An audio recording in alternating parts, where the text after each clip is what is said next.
We wait for that press conference. The man accused in a crash that killed a Colts player and an Uber driver is now officially facing charges. New at midday, Manuel Orrego-Zavala faced a judge for the first time in the case yesterday. He was back in court again today. 24-Hour News 8's Drew Blair was there and has all of the details. The hearing, I got a copy of this. It's the probable cause affidavit written by a state trooper who responded to the scene of that deadly crash early Sunday. Statements like these the prosecutors used to decide what charges to formally file against someone. In this case, the man accused of driving drunk and causing the deadly crash now faces 4 felony charges. Those are for driving while intoxicated and leaving the scene. 2 counts each for his 2 victims. We got our first look at Manuel Orrego-Zavala as he walked in and out of the courtroom this morning. Authorities say he is from Guatemala and has been living in the U.S. illegally. He required an interpreter during the hearing.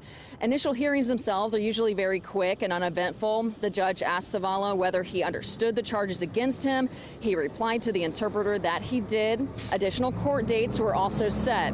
Mostly media members, both local and national, witnessed the proceedings in the courtroom. Zavala did not show any emotion. He paid most attention to the interpreter and would make eye contact with the judge at times when answering questions.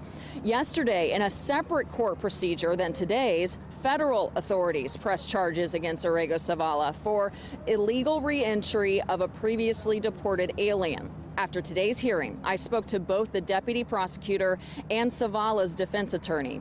The deputy prosecutor says this will be handled like any other case of alleged drunk driving, despite the question of immigration status and the amount of attention it's already receiving.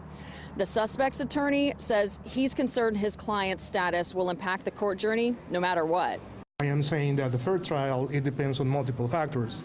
It depends also on the fact that if he decides to go and take the case to a trial, he's going to be tried by a peer of the community. And the peers or the population here in Marin County, they've been exposed to all the negative attention that he's brought because of his status. Zavala is scheduled to be back in court for what could be the first of many pre-trial hearings in late March. Reporting downtown, Drew Blair, 24 Hour News 8.